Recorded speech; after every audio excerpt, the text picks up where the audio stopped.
So after casting a third round, I believe, of loser brackets and pretty much almost all games from winner brackets, it's time to move back to winner brackets round 2. That is Tequito and HZH facing Self and Voodoo. I didn't skip it intentionally, but the replay was not involved, so I got my hands on it right now when Tequito sent it to me, warning me a bit about the replay that it wasn't their best performance, and since we already saw that they lost in loser brackets, then that might be also a losing game for them. So sorry for the spoiler. I totally warned you about it, so you can't complain too much. And this is also interesting challenge for anyone who would wanna get a list. Make a list of games how I casted them in order. So if you actually manage to do that, that not just you're gonna be super cool, but I can guarantee you that next time I play against you, I'll try to send few TMS directly in your face. So let's do it.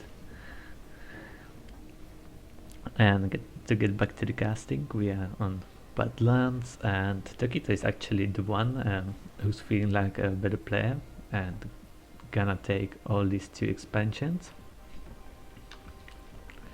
Going directly for Hydro as a Cybran, which is very surprising, and I guess all the snipes failed since they lost. And he's gonna be kinda against a Voodoo, who's also going for Hydro and then some additional third air, additional land factories around Hydro, not around the max, as is a bit more normal in these days. So I guess Voodoo is one of the old, well, not I don't guess, I know he's old player, not maybe that old, but still older than me and stuff. So he's got used to something else where max adjacency was not that good, and that's why he might be doing building all the factories next to Hydra. Or another reason would be that he just doesn't care, or to confuse any casters that would try to cast it, or it might be just to show dominance to opponent's team that he can afford to waste the mass, and that would be saved on the max adjacency. So he's playing with Self, already getting a transport, which is interesting. Let's see what he's gonna do with that. He has 2 scouts here, so he knows that there's at least 1 Mantis. Loading the transport and being idle. And now let's see, he's dropping 1 to the crater to get the mass, and then he's gonna drop to the expansion, but Tokito will definitely see that with this nice scout, and not even dropping inside the crater. That doesn't work like that on a map designed as Badlands, so too bad for him. Mantis on Mantis, so, and Tokito's Mantis has more HP, so this drop might be such a big failure. Deciding to drop much further. Tokito is definitely gonna run there as fast as he can.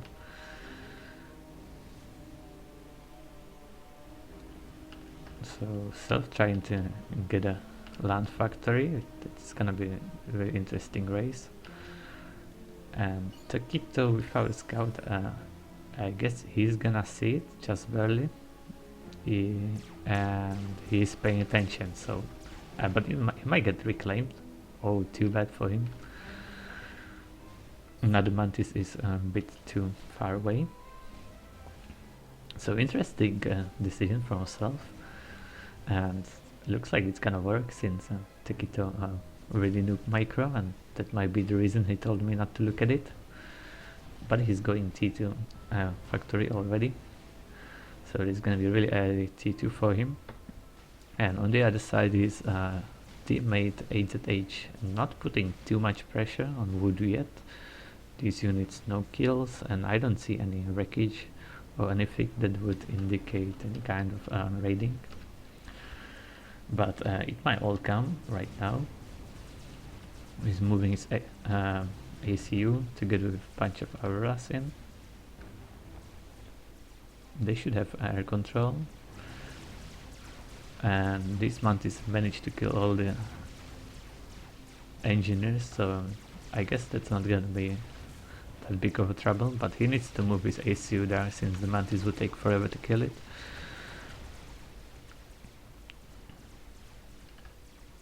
T2 engineer going to the front, so maybe TML is at the order of the day.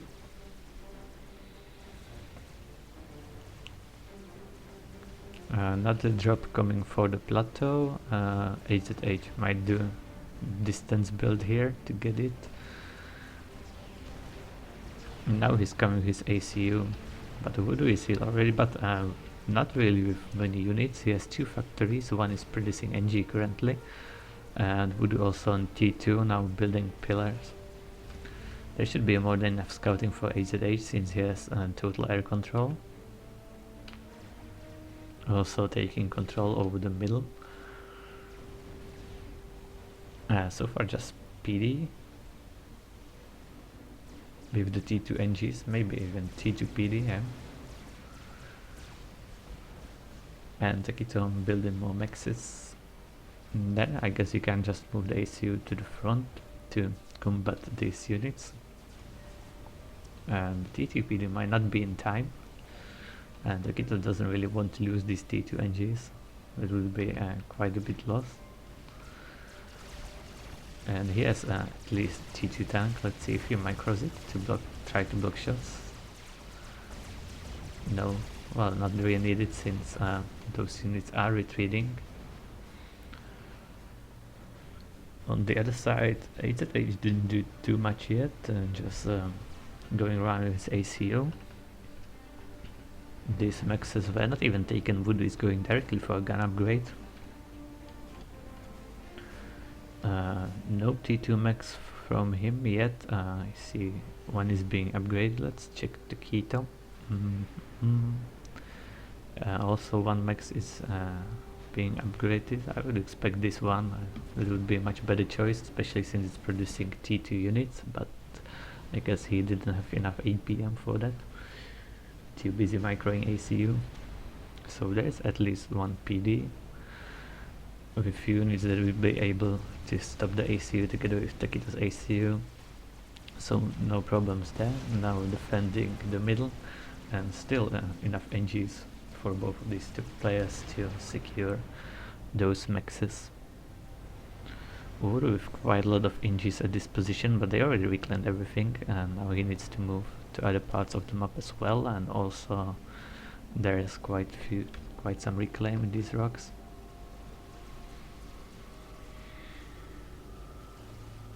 Tokito now pushing with T2 tanks. Self could overcharge them if he has overcharge, not yet, and not even that much power for that.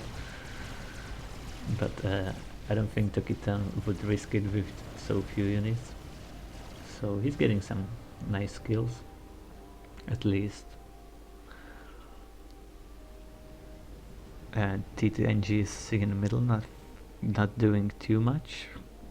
HZH also not doing anything yet with his ACU. So far just Auras. Let's see some T2 upgrade. Yeah, T2 factory and T2 max going up. Or actually 4th T2 max already. So he won't be that much behind. He did a good job reclaiming all this, and also dropped to the top. And now he's giving 2 transports to Tokito, so that might be some Rhino drops, which would be definitely nice. Yeah, let's check the radar coverage of Self. No T1 radar, so those would definitely sneak through, well, unless he just loads them like this.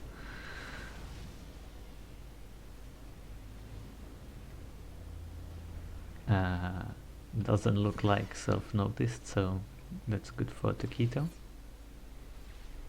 No, he's actually thinking about getting the plateau, but just 2 of them would be enough for his bit overkill. Would be good to drop some to the back as well. And still no TML in the middle, I'm quite disappointed.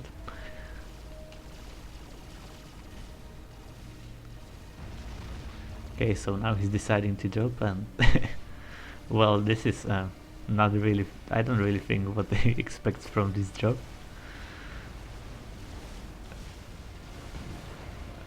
Okay, I didn't see that, let's forget it. Now Voodoo pushing with its Cant ACU and a lot of T2 units, and no ACU upgrade for HZH, and he's still pretty much on T1 units. Now he will try to get to T2 PD, he will get at least one, so they might stop ACU, but still a lot of units. He will have to get some nice overcharges on that. Maybe Tokito could help him with these T2 NGs and get some extra PD. So one PD, but he needs to make sure those NGs won't die. If he loses them, then it shouldn't be such a problem for Voodoo to push. Okay, Voodoo is retreating, his units are a bit out of position. That's giving some extra time, and now shield. It's better to retreat with those NGs to the back to make sure they don't get overcharged. Voodoo might be going for that. It just 2 kills from Veterancy, so this ACU is not stopping. Now overcharge coming, and all the T2 NGs are down, so it's quite a loss for HZH, and there's still quite some T2 tanks. So one PD died, another one is not gonna get finished, the shield will also die, so this actually looks quite bad for HZH right now. Tokito is sending some T2 tanks at reinforcements, but Voodoo should have no problems overcharging them. On the other side, not too much going on, still no TML in the middle, I'm disappointed even more. So no more T2 PDs for HZH, and now he has a lot of T2 tanks in his base. And Gant ACU knocking on door. So I would say he just lost his base. If he moved those NGs a bit more to the back and build this PD, the third one from the back, then Voodoo wouldn't be able to overcharge it so easily, and he would defend. But like that, losing all that build power, that was devastating. And these units are not stopping, and even a stronger force is moving in right now. So Tokito's building some T1 PDs, but that's not gonna be enough to stop Gant ACU. And Self doing some nice raiding, maybe it was drop, maybe he just went around, which he most likely did. Tokito again another PD and moving his AC to the left side, but he has no upgrades, so that's not gonna help too much. Yeah, one T2 PD will definitely not stop this T2 PGen, not at all. And Voodoo is happy reclaiming all those T2 maxes and T2 factory, and he should have enough units to just push this position anyway.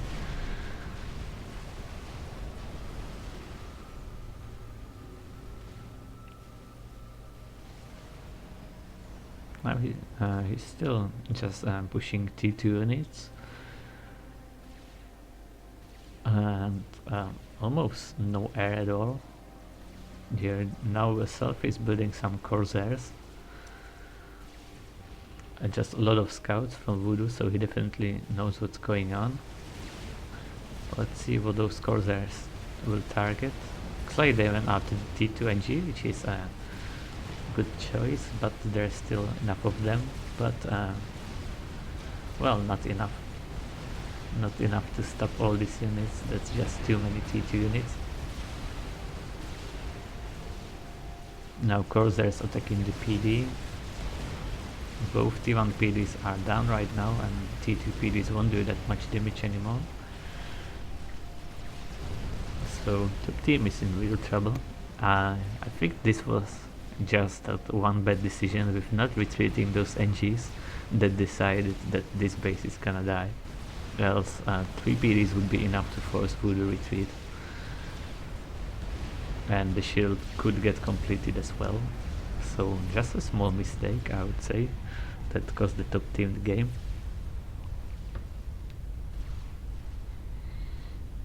well played for Voodoo anyway, and Self also doing nice damage to the Keto. That's it for the game, and let's get back to loser brackets.